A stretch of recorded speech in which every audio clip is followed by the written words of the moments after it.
18 λεπτά μετά τις 11 στο βράδυ της Τετάρτης, ιατρικά θέματα στη τηλεόραση Super για εσάς που μας παρακολουθείτε ζωντανά. Εάν είναι άλλη ώρα και άλλη μέρα, θα υπάρχει κάποιο έψιλον στην οθόνη σας που θα σας θυμίζει πως η εκπομπή επαναπροβάλλεται. Ιατρικά θέματα με ένα πολύ ενδιαφέρον θέμα σήμερα. Ήδη βρισκόμαστε στο δεύτερο μέρος της εκπομπής. Να σας παρουσιάσω πρώτα τους σημερινούς μου καλεσμένους και αμέσως μετά να σας θυμίσω τι έχει υποθεί μέχρι τώρα. Είναι ο κύριος Χαρτσιούνης Χρήστος, ο οποίος είναι γυναικολόγος-ογκολόγος, διευθυντής της γυναικολογικής κλινικής του Θεαγενείου Αντικαρκινικού Νοσοκομείου Θεσσαλονίκης, και ο κύριος Δημήτριος Ευαγγελινός, ο οποίος είναι χειρουργός με ευτήρας γυναικολόγος, επιμελητής στο Γενικό Νομαρχιακό Νοσοκομείο Χαλκιδικής και επιστημονικός συνεργάτης του Θεαγενείου Νοσοκομείου. Και το θέμα το οποίο συζητούμε σήμερα είναι ο γυναικολογικός καρκίνος, αλλά βέβαια και λόγω των στενών χρονικών περιθωρίων της εκπομπής θα έλεγα ότι μάλλον το έχουμε εντοπίσει το θέμα μας σήμερα και θα επανέλθουμε ενδεχομένως σε μια μελλοντική εκπομπή στον καρκίνο του τραχύλου της μήτρας, που είναι η πιο γνωστή και πιο συχνή, αν θέλετε, μορφή από τους γυναικολογικούς καρκίνους. Να ξεκινήσω με εσάς στο δεύτερο μέρος, κύριε Ευαγγελινέ. Μας έλεγε ο κύριος Χαρτσιούνης πριν κλείσουμε για τον περίφημο, εντός εισαγωγικών το βάζω, ιό HPV, ο οποίος, με τον οποίο μολύνεται ουσιαστικά, λέγαμε, σχεδόν κάθε γυναίκα που έχει ενεργό σεξουαλική ζωή και που είναι ένας από τους λόγους, δεν ξέρω, είναι το μοναδικό αίτιο για να προκληθεί καρκίνος του τράχυλου? Όχι, φαντάζομαι. Απαντήστε το μου και αυτό. Ας ξεκινήσουμε με αυτό. Πώς μπορεί να ανιχνευτεί? Υπάρχει κάποιο τεστ? Η HPV λοιμώξης, με την επανάσταση που είχαμε στη μωρική βιολογία, είμαστε σε θέση πλέον να μπορούμε να ανιχνεύσουμε αυτού του είδους τις μολύνσεις. Συνήθως γίνεται με δύο μεθόδους, είναι η λεγόμενη μέθοδος PCR και η μέθοδος υβριδισμού. Είναι και οι δύο αξιόπιστες μέθοδοι, οι οποίοι μας δίνουν τη δυνατότητα να διαπιστώσουμε με ακρίβεια τον ιό και ποιο είδος ιού είναι. Διότι πρέπει να γνωρίζουμε ότι έχουμε πάνω από 100 είδη ιών, οι οποίοι άλλοι από αυτούς προκαλούν προκαρκινικές αλλοιώσεις, αλλά άλλοτε άλλου βαθμού. Από αυτούς έχουμε διάφορες ομάδες. Άλλοι προκαλούν τα κονδυλώματα. Άλλοι έχουν έντονη λιμογονοδράση και προκαλούν τον καρκίνο. Και οι υπόλοιποι είναι χαμηλής δράσης και δεν προκαλούν... Με το τεστ αυτό ξέρουμε ακριβώς τον ιό ή τους ιούς? Με αυτό το τεστ μπορούμε να ταυτοποιήσουμε τον ιό, να ξέρουμε ποιος τύπος ιού είναι. Δηλαδή για τον καρκίνο του τραχύλου ξέρουμε ότι είναι ο 16 και ο 18. Είναι 15 περίπου οι ιοί που προκαλούν τον καρκίνο, και από αυτούς οι πιο λιμογόνοι είναι ο 16 και 18 που ευθύνονται για τα 2 τρίτα του καρκίνου του τραχύλου της μήτρας. Τι θέλω να πω με αυτό? Κάνοντας η γυναίκα HPV test μπορούμε να διαπιστώσουμε τον τύπο του ιού, άρα κατευθύνουμε πολύ πιο σωστά τη γυναίκα, ξέρουμε αν η γυναίκα έχει κίνδυνο να έχει περαιτέρω εξέλιξη αυτή η ενδοεπιθυλιακή αλλίωση που θα έχει στον τράχυλο, ή αν θα υποστρέψει. Δηλαδή, συνήθως οι καλοήθεις ιοί, όταν προσβάλλουν τη γυναίκα, με την βοήθεια του νοσολογικού μηχανισμού, υποστρέφουν. Κύριε Ευαγγελινέ, μπορεί να γίνεται παράλληλα με ένα τεστ Παπα-Νικολάου, ταυτόχρονα, σε διαφορετικό χρόνο? Το κλασικό τεστ που γίνεται με τη μέθοδο Παπα-Νικολάου, η επίστρωση, όπως ανέφερε ο κύριος Χαρτσιούνης, γίνεται σε πλακάκι. Ναι. Και αυτό το υλικό αποστέλλεται στον κυταρολόγο. Με το HPV test, η διαφορά είναι ότι το υλικό που παίρνουμε από τον τράχυλο το τοποθετούμε μέσα σε ένα μπουκαλάκι με υγρό, και με αυτόν τον τρόπο έχουμε το πλεονέκτημα ότι μπορούμε μεταγενέστερα να γυρίσουμε πίσω και να κάνουμε το HPV DNA test από αυτό το μπουκαλάκι. Δηλαδή, αν δούμε μια γυναίκα μας έβγαλε παθολογία στο αποτέλεσμα που θα λάβουμε, εκεί μπορούμε να κάνουμε το HPV test, το οποίο μας κατευθύνει για το τι είδους λίμωξη ήταν αυτή εδώ. Αν ήταν ο ιός υψηλού κινδύνου ή όχι. Και αυτό έχει μεγάλη σημασία για την περαιτέρω εξέλιξη. Δηλαδή, αν είναι υψηλού κινδύνου, η γυναίκα πρέπει να ενηχθεί παραπάνω. Αν είναι χαμηλού κινδύνου, ξέρουμε ότι κατά πάσα πιθανότητα σε ποσοστό πάνω από 60% η βλάβη θα υποστρέψει. Ωραία. Κύριε Ευαγγελινέ, να επανέλθουμε σε αυτά που λέγαμε προηγουμένως. Τι είδους εκδηλώσεις προκαλεί ο ιός HPV? Πριν μίλησε ο κύριος Χαρτσιούνης για τα συμπτώματα. Οι HPV λοιμώξεις δεν δίνουν συμπτώματα. Έτσι. Αυτό το ξεκαθάρισε ο κύριος Χαρτσιούνης. Συμπτώματα δίνει μόνο ο καρκίνος. Έτσι. Άρα είναι πολύ αργά όταν μία HPV λίμωξη δώσει συμπτώματα, σημαίνει ότι έχουν καρκίνο και εκδηλώνεται. Ο καρκίνος εκδηλώνεται με αίμα μετά από την επαφή, αίμα στη διάρκεια μεταξύ των δύο περίοδων και αδιευκρίνηση της αιτιολογίας κολπική υπερέκριση. Εδώ τώρα οι εκδηλώσεις, όπως τοποθετεί στην ερώτηση, αφορούν τις τι εκδηλώσεις προκαλεί στο επιθύλιο του τραχύλου ή στο δέρμα της περιοχής, στην προκτογεννητική περιοχή. Όσον αφορά τον τράχυλο, οι αλλοιώσεις έχουν διάφορες διαβαθμίσεις. Δηλαδή έχουμε τις χαμηλού βαθμού ενδοεπιθυλιακές αλλοιώσεις, οι οποίες συνήθως, όπως θα πούμε παρακάτω, στείλουμε παρακολούθηση. Οι υψηλού βαθμού ενδοεπιθυλιακές αλλοιώσεις, τις οποίες χρειάζεται ιατρική παρέμβαση και επεμβατική μέθοδος για να αφαιρέσουμε τη βλάβη, και σε προχωρημένα στάδια τη δημιουργία καρκίνου. Αυτό αφορά μία μορφή των ιών που προσβάλλουν τη γυναίκα. Ένας άλλος τύπος ιών είναι οι ιοί που προκαλούν τα κονδυλώματα. Αυτές είναι οι εκδηλώσεις, είναι οι συγκεκριμένοι ιοί που δημιουργούν τα κονδυλώματα, και αυτές οι εκδηλώσεις πιθανά να οδηγήσουν τη γυναίκα στο γυναικολόγο, διότι τα κονδυλώματα που γνωρίζουμε προσβάλλουν τον τράχυλο της γυναίκας, μπορεί να προσβάλλουν τον κόλπο και την προκτογεννητική περιοχή. Άρα αυτό είναι ένα σύμπτωμα που θα οδηγήσει μία γυναίκα στον γυναικολόγο. Συνήθως οι κλινικές εκδηλώσεις είναι αυτές οι δύο. Η αλλιώς στον τράχυλο και τα κονδυλώματα. Μια ερώτηση που προκύπτει είναι: μπορώ να προφυλακτώ? Δηλαδή, λέμε για παράδειγμα, και επιτρέψτε μου να τα πω έτσι απλά. Λέμε, κάποιος, εφόσον ο άντρας χρησιμοποιεί προφυλακτικό, δεν κινδυνεύει κανείς να μεταδώσει τον ιό του AIDS, για παράδειγμα. Λένε πως ο μόνος τρόπος για να αποφύγουμε την HPV λίμωξη είναι η σεξουαλική εποχή. Το προφυλακτικό προστατεύει εν μέρη, αλλά επειδή... Άλλοι τρόποι προφύλαξης, ναι. Σας ακούω. Ο μόνος τρόπος προφύλαξης από την HPV λίμωξη είναι το προφυλακτικό. Αλλά και αυτό προστατεύει εν μέρη. Και τι θέλω να πω με αυτό? Ότι ο ιός είναι δερματοτρόπος ιός και μπορεί μέσω του δέρματος να επιμολύνει την περιοχή της γυναίκας. Οπότε, από μικροοργανισμούς και τη λύση συνεχείας του δέρματος να μπορέσει να επισυμβεί η μόλυνση. Άλλοι τρόποι θεραπείας που προτάθηκαν ορισμένες φορές είναι κάποιες αλυφές κρέμες, αλλά αυτές είναι επισφαλείς, δεν συνιστώνται. Βέβαια, το προφυλακτικό δεν προφυλάσσει μόνο από την HPV λίμωξη, και είπαμε όχι 100%, προφυλάζει και από τα άλλα σεξουαλικώς μεταδεδομένα νοσήματα. Άρα είναι κάτι που πρέπει να το χρησιμοποιεί η γυναίκα. Τόση ώρα μιλάμε για τη γυναίκα, ξεχάσαμε τελείως τον άντρα. Ο άντρας μολύνεται από τον ιό αυτό ή τον μεταφέρει σε άλλη σύντροφο? Το ίδιο ποσοστό που μολύνεται μία γυναίκα, μολύνεται και ένας άντρας. Αλλά βέβαια οι εκδηλώσεις είναι διαφορετικές. Όσον αφορά τώρα τα κονδυλώματα, το ποσοστό λίμωξη είναι το ίδιο στον άντρα και στη γυναίκα. Άρα ο άντρας θα επισκεφτεί τον γιατρό της αντίστοιχης ειδικότητας μόνο όταν έχει τα κονδυλώματα και θα πρέπει να γίνει θεραπεία των κονδυλωμάτων αυτών. Όσον αφορά τις ενδοεπιθυλιακές αλλοιώσεις, δηλαδή στη γυναίκα ο HPV προκαλεί καρκίνο. Το αντίστοιχο συμβαίνει και στον άντρα. Αλλά εδώ οι διαφορές είναι τεράστιες, ενώ ο καρκίνος του τραχύλου της μήτρας στη γυναίκα έχει μεγάλη συχνότητα. Στον άντρα ο καρκίνος του πέους έχει πολύ χαμηλά ποσοστά. Αυτό που οφείλεται? Οφείλεται στην διαφορετική κατασκευή του επιθυλίου. Δηλαδή άλλο επιθύλιο του τραχύλου και άλλο επιθύλιο στον άντρα. Είναι πιο ανθεκτικό, δεν προσβάλλεται εύκολα ο άντρας με αυτό. Άρα δεν έχει νόημα να παρακολουθήσουμε τον άντρα εφόσον δεν έχει εμφανίσει τα κονδυλώματα. Θεραπεύουμε μόνο τα κονδυλώματα. Θεραπεία, κύριε Βαγγελινέ, υπάρχει προκειμένου να απαλλαχθεί κανείς από τον ιό HPV? Γνωρίζει πως τον έχει και θέλει να απαλλαχθεί. Ή τι θα γίνει, θα τον κουβαλάει όλη της τη ζωή? Πώς ακριβώς γίνεται? Όπως προαναφέραμε πριν, μία γυναίκα που θα μολυνθεί από τον HPV ιό, το αν θα συνεχίσει να έχει τον ιό ή όχι εξαρτάται από την κατάσταση του ανοσοποιητικού της συστήματος, δηλαδή πόσο γρήγορα θα αντιδράσει, και γνωρίζουμε ότι όσο πιο μικρή είναι η ηλικία της γυναίκας, τόσο πιο εύκολα έχουμε ενεργοποίηση του νοσολογικού μηχανισμού. Οι άλλοι παράγοντες είναι οι ενδογενείς, που είναι τα γονίδια που έχει μία γυναίκα, και οι εξωγενείς παράγοντες που επηρεάζουν το νοσοποιητικό σύστημα, όπως είναι το κάπνισμα και που προανέφερε ο κ. Κατσικούνης.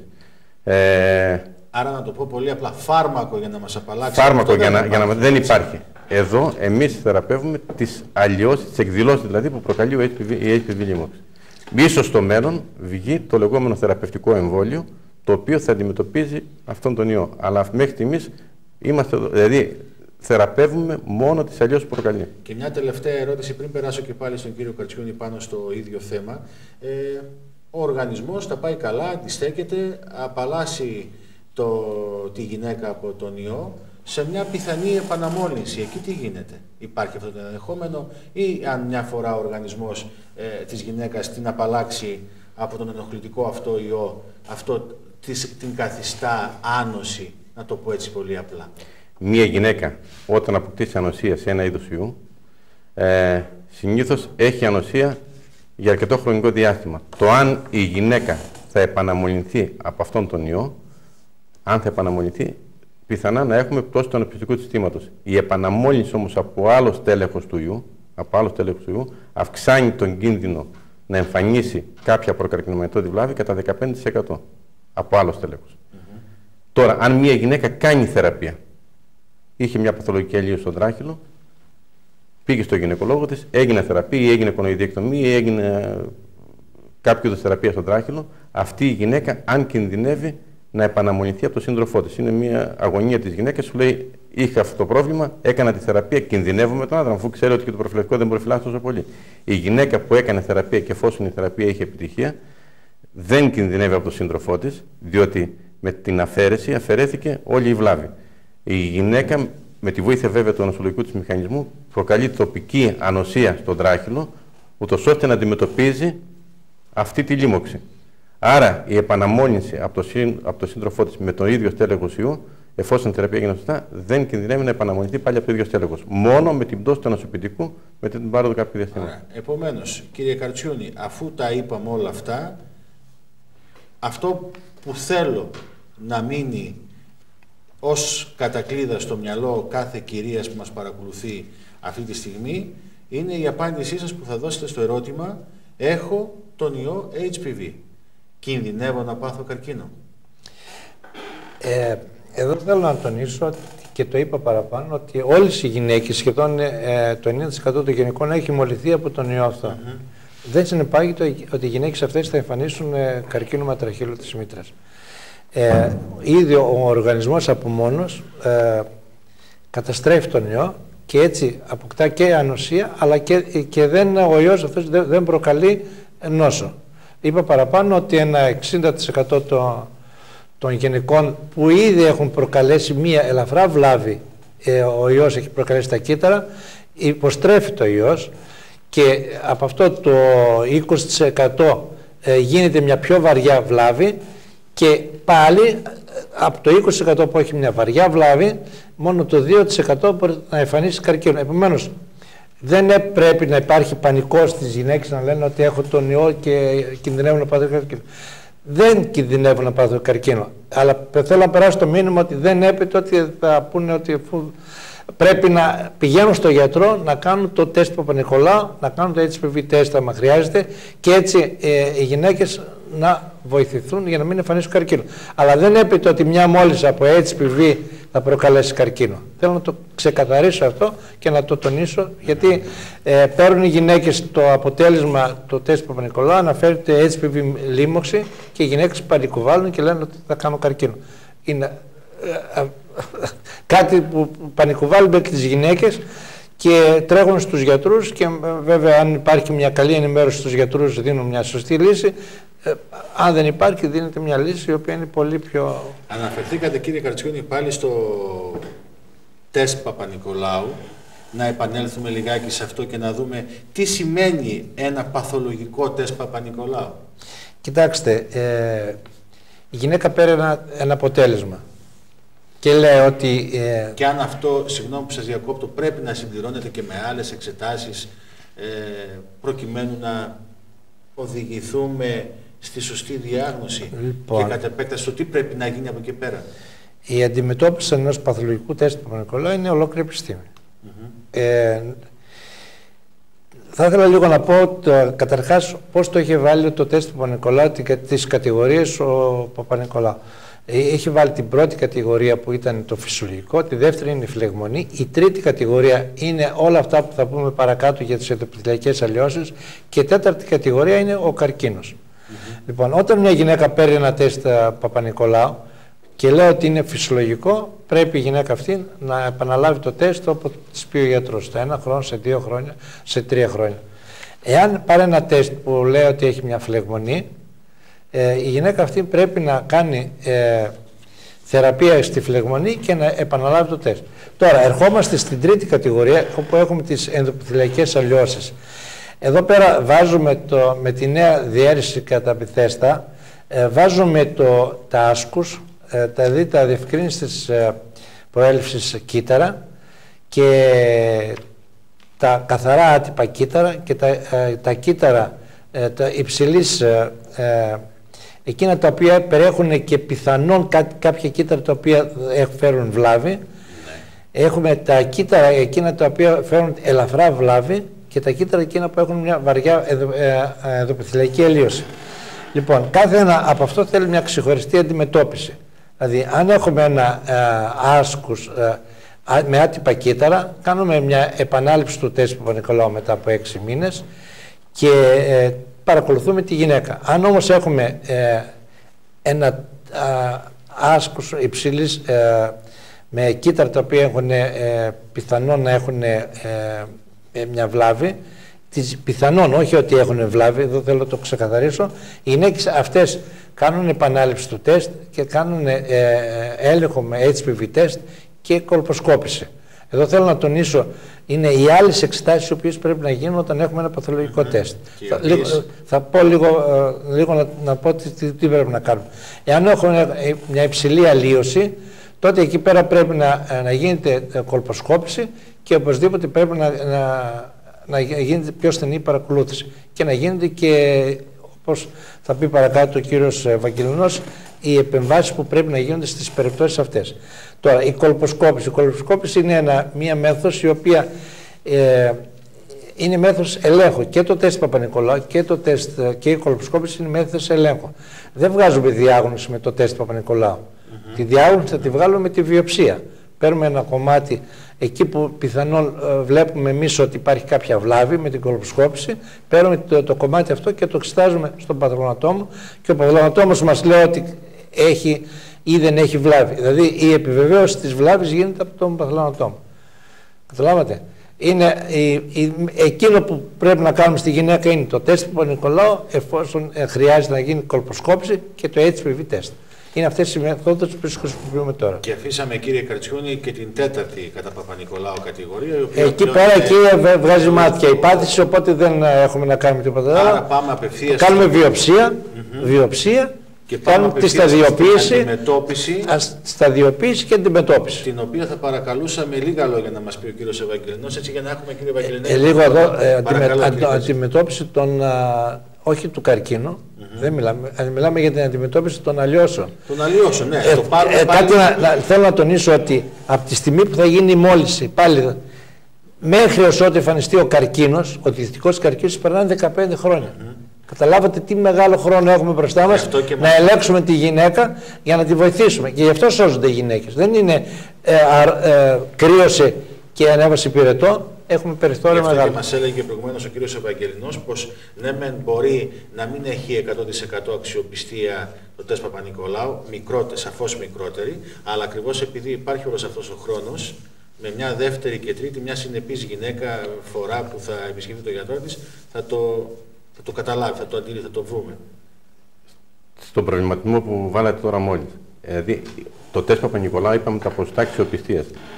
Με την κολποσκόπηση και το HPV τεστ, η αξιοπιστία όσον αφορά το αποτέλεσμα φτάνει στο 100%. Ωραία. Για να το ξεκαθαρίζουμε αυτό. Και για να δούμε τώρα ποιοι είναι οι τρόποι θεραπείας των αλλοιώσεων του τραχύλου, κύριε Ευαγγελινέ. Μέχρι και την προηγούμενη δεκαετία, από πολλά κέντρα, οι μέθοδοι που προτιμούσαν για να αντιμετωπίσουν αυτές τις παθολογικές αλλοιώσεις στον τράχυλο ήταν συνήθως οι καταστροφικές μέθοδοι. Δηλαδή. Λέγοντας οι καταστροφικές μεθόδους, εννοούμε την κρυοπηξία, δηλαδή παγώνα στους 0 βαθμούς τον τράχυλο, και αυτό έχει σαν συνέπεια την καταστροφή των αλλοιώσεων αυτών. Ή καταστροφή με την χρήση των λέιζερ.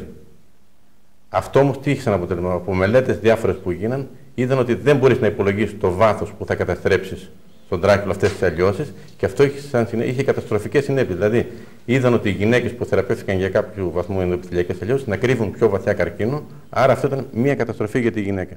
Τώρα, οι μέθοδοι που προτιμούμε για να θεραπεύσουμε αυτές τις ενδοεπιθελειακές αλλοιώσεις είναι οι αφαιρετικές μέθοδοι. Δηλαδή, πρέπει να βγάλουμε κομμάτι, να αφαιρέσουμε τη βλάβη με τη λεγόμενη κονοειδή εκτομή η οποία γίνεται με διάφορες μεθόδους. Μία μέθοδος είναι με το νηστέρι, η άλλη μέθοδος είναι με το χειρουργικό νηστέρι, η άλλη μέθοδος είναι που έχει ευρεία εφαρμογή η λεγόμενη λούπα, είναι η αγγείλη διαθερμίας όπου διοχετεύεται υψίσυχνο ρεύμα και γίνεται η αφαίρεση της βλάβης. Η μέθοδος με το λέιζερ που σας ανέφερα και τώρα τελευταία μία μέθοδος που την πρωτοεφάρμοσε στο Θεαγένειο ο κ. Καρασκούνης είναι η αφαίρεση του παθολογικού αυτού ιστού από τον τράχυλο με μαχαίρι υπερήχων. Είναι μία ανέμακτη μέθοδος, εύκολη στη χρήση και έχει το καλό ότι τα θερμικά εγκάβματα που προκαλεί, διότι όταν βγάζουμε μία βλάβη, αφαιρούμε μία βλάβη, πρέπει να είμαστε σίγουροι για το αποτέλεσμα. Και το αποτέλεσμα είναι σίγουρο όταν τα όρια της βλάβης είναι υγιή. Δηλαδή να μπορεί ο παθανατόμος να μην βλέπει έναν καμένο ιστό να μας δώσει ένα σωστό αποτέλεσμα. Επειδή τόση ώρα αναφερόμαστε στο ότι ουσιαστικά αφαιρείται χειρουργικά ένα κομμάτι του τραχύλου, όχι όλος ο τράχυλος. Ένα κομμάτι. Αλλά αυτές οι μέθοδοι. Ναι. Είναι, όπως σας είπα, εύκολη στη χρήση και έχουν πολύ καλά αποτελέσματα και χωρίς πολλές επιπτώσεις στη γυναίκα. Δηλαδή, όσον αφορά την αναπαραγωγή της γυναίκας και την εγγένεια ποιότητα ζωής. Έχουμε μόλις 5 λεπτά στη διάθεσή μας. Η ερώτηση πριν έρθουμε λιγάκι στο εμβόλιο που έγινε τόσο θόρυβος τελευταία είναι εξής. Πότε θα προχωρήσει ο γυναικολόγος σε μια ολική αφαίρεση, μια ολική στερεκτομή? Πότε θα προχωρήσει σε ολική στερεκτομή? Ναι. Δηλαδή, οι βλάβες, όπως είπαμε, αυτές οι ενδοεπιθυλιακές αλλοιώσεις, αφαιρούνται με το να αφαιρέσουμε αυτή τη βλάβη. Προς αιωλική στερεκτομή θα προχωρήσουμε. Αυτό εξαρτάται βέβαια και από την ηλικία της γυναίκας. Δηλαδή, ναι, ακόμη και για σοβαρού ενδοεπιθυλιακές αλλοιώσεις, πολλές γυναίκες όταν τις εξηγήσουμε ότι ξέρετε θα αφαιρέσουμε αυτή την βλάβη, αλλά θα πρέπει να σας παρακολουθούμε ένα τρίμηνο, θα πρέπει να σας παρακολουθούμε ένα εξάμηνο. Έχουμε ένα έτος με 2 έτη που παρακολουθούμε στενά τη γυναίκα. Αυτές οι γυναίκες τις περισσότερες φορές συναποφασίζουν με τον γιατρό και σου λέει προτιμώ να βγάλω τη μήτρα παρά να μπω σε αυτή τη διαδικασία της συστηματικής παρακολούθησης. Αυτό βέβαια δεν ισχύει για νέα άτομα. Τώρα, απόλυτη ένδειξη αφαίρεσης της μήτρας έχει ο καρκίνος. Στις ενδοεπιθυλιακές αλλοιώσεις ακολουθούμε συντηρητικές μεθόδους αντιμετώπισης. Κύριε Καρτσιούνη, κύριε Ευαγγελινέ, γνωρίζετε πριν από ένα περίπου μήνα όλο αυτό το θόρυβο που έγινε σχετικά με το εμβόλιο, το οποίο εμβόλιο είναι κατά της λίμωξης με τον ιό HPV. Να ξεκινήσω πάλι από εσάς, κύριε Ευαγγελινέ. Τι είναι αυτό το εμβόλιο? Λιγάκι ας βάλουμε τα πράγματα, κύριε Καρτσιούνη. Αν θέλετε να ξεκινήσουμε από εσάς.